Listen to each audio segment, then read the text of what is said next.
దేవుని కొరకు ఎవరికి దేవుని గురించి చెప్పవు, నువ్వు మోకరించవు. నీ కాలేజీలో నాశనం అయిపోయేవారు ఉన్నారు. మందు తాగి గంజాయి తాగి పాడైపోతుంటే వాళ్ళ కొరకు నువ్వు మోకరించి కన్నీళ్లు కార్చి నీ మోకాళ్ళు నలుపెక్కేటట్లు నీవు ఏడ్చి ప్రార్థన చేయాలి. ఏది నీ ప్రార్థన? నీవు అలా తయారవుతున్నావు. ఓ పక్కన పెద్దోళ్ళు వ్యభిచార పాపాలు, ఇష్టం వచ్చినట్లుగా బ్రతకడం, రాత్రి పాటలు పాడే అమ్మాయిల్ని అసలు వీడికి ఎప్పటికీ అవకాశం ఇవ్వకూడదు అనుకున్నాం. మీ నోటి మాటేనా మీ పాట కావాలా దేవునికి? మీ క్రియ వద్దా? బాధ అయింది నాకు. రాత్రంతా నేను ఏడుస్తూ మోకరించి ప్రార్థించాను. ఇట్లాంటి తయారవుతున్నారేంటి? క్రీస్తు కొరకే రంపాలతో కోయబడ్డారే, గొడ్డలతో నరకబడ్డారే, జీవ సమాధి చేయబడ్డారే. ఏంటి ఇలా తయారవుతున్నారు? ఇట్లా గుత్తిలో మారపోతే ఎక్కడ మారుతావు?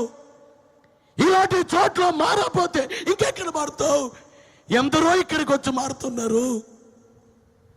ఎందరో పాస్టర్లు ఇక్కడికి తీసుకొస్తున్నారు వాడి పిల్లల్ని బాప్తిస్మం ఇమ్మని. అయ్యా గుత్తిలో బాప్తిసం కావాలి అని తీసుకొస్తుంటే, అయ్యా నేనంటాను మీరు ఇవ్వండి అంటే, లేదు ఇక్కడ ఇప్పించాలి, ఇక్కడ మారాలిపోతే ఇంకెక్కడ మారుతారు అంటుంటే, ఈ గుత్తికి వచ్చిన వాళ్ళారా మీరు ఇక్కడ మారాపోతే ఎప్పుడు మారుతారు? ఎక్కడ మారుతారు? మారే చోటు ఎక్కడా? నేను కేవలం యవనస్తులతో నీ మాట మాట్లాడట్లేదు, అందరితో చెప్తున్నా. జీవితం ఎప్పటికప్పుడు ఆరిపోద్ది. అది వయస్సుతో సంబంధం లేదు. ఒక అబ్బాయి నిద్రపోతున్నాడు, ఇంటర్ సెకండ్ ఇయర్. వాళ్ళ అమ్మ నాన్న వచ్చారు ఇక్కడికి ఏడ్చుకుంటా. అయ్యా తలనొప్పి వచ్చింది, హెడేక్ వచ్చింది అన్నాడు. టీ తాగమన్నాం, పడుకోమన్నాం, పండుకున్నాడు. Inter second year. ఒక గంట తర్వాత వెళ్ళి చూస్తే చనిపోయాడు. ఏమైంది? డాక్టర్లు అన్నారట నిద్రలో పడుకున్నప్పుడే హార్ట్ కొట్టుకుని ఆగిపోయింది. ఎప్పుడు చనిపోతామో తెలీదే.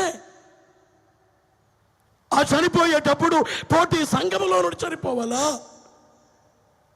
ఈ మహిమ స్వార్థ మహాసభలు ఎందుకంటే మీలో గొప్ప మార్పు రావాలి, ప్రభువుకు మహిమ రావాలి. అందరూ లేచి నిలబడండి, చేతులు పైకి ఎత్తండి.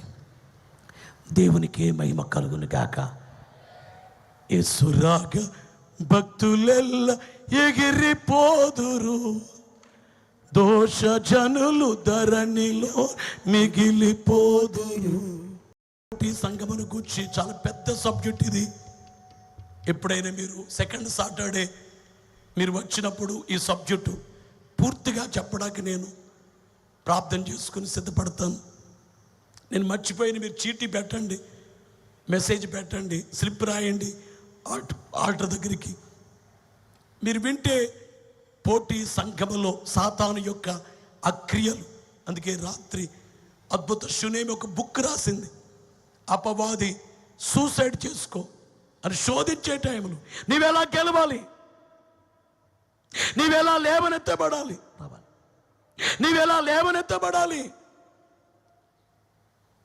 ప్రభునందు ప్రియులారా, గుత్తి నుంచి ఈ సభల నుంచి వెళ్ళే మీరు అంటే ఇప్పుడు మీరు వెళ్ళరు, రేపు శనివారం కనుక ప్రతి శనివారం ఈ వేళ ఎలాగైతే ఈ పండుగలో మనకి ఇప్పుడే పండుగ, ప్రతి శనివారము పండుగ, శనివారము ఆదివారం పండుగలే. ఎవ్రీ వీక్ ప్రతి వారం శని ఆదివారం వేలాది మంది జనాలు గుత్తికి రావడం, అదంతా యూట్యూబ్లో మీరు చూస్తున్నారు. మా ఆశ ఏమిటంటే క్రీస్తు సంఘము కరెక్ట్గా తయారై మహిమ గల సంఘముగా మార్చబడి మేఘమెక్కే కార్యము జరిగించబడాలి. బోలో యేసు మహారాజుకు